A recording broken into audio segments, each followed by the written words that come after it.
This is the Edit in Excel tutorial. It will cover editing the projects in Excel.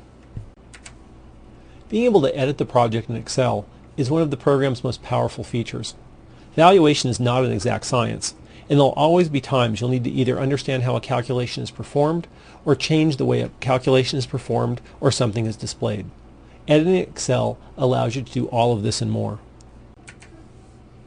To edit the project in Excel, you can either select the Toolbar button or select the Edit Directly in Excel menu option. When you select the option, you'll see an Edit in Excel warning dialog.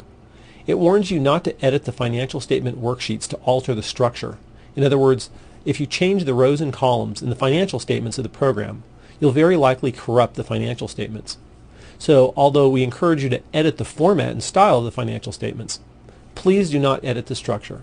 Everywhere else in the program, you're free to edit the structure of the spreadsheets. Once the program is open in Excel, you can use Excel to view formulas, change formats, or do anything else you would normally do in Excel.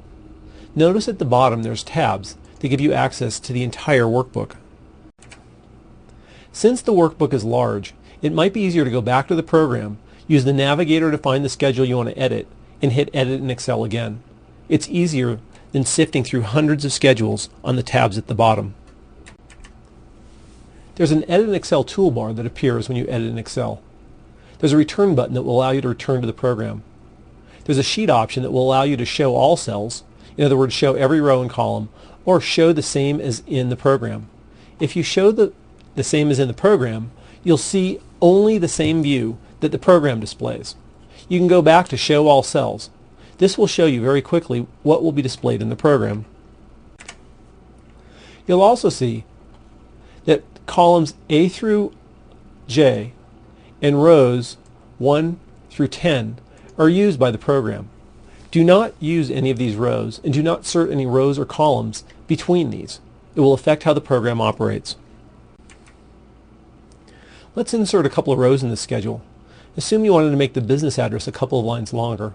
Select the rows to insert, select Insert, select Rows, and you'll notice the rows are inserted. We can type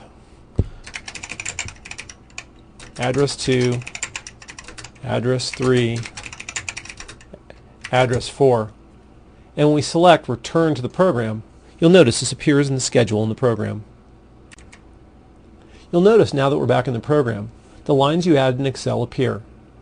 It's transparent between Excel and the program. You can switch to the Excel user interface or the program user interface and you'll see the exact same thing. There is one note of caution. The workbook is very complicated and there's a lot of tabs. Make sure that you know what you're doing before you make big changes to the program. If you need help, call our technical support department. As we said at the beginning of this tutorial, you can change the format of the financial statements, but we encourage you not to change any of the structure. So go to the financial statements if you want to change the formats and select Edit in Excel.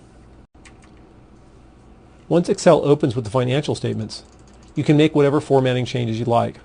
For example, if you want to add dollar signs to the numbers, highlight the numbers that you want to add dollar signs to, bring up the cell formatting dialog, and select currency.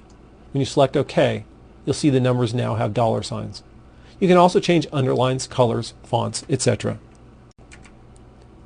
When we return to the program, you'll see the numbers that you changed have dollar signs in the program as well. Remember, what you see in Excel is exactly the same thing as what you see in the program.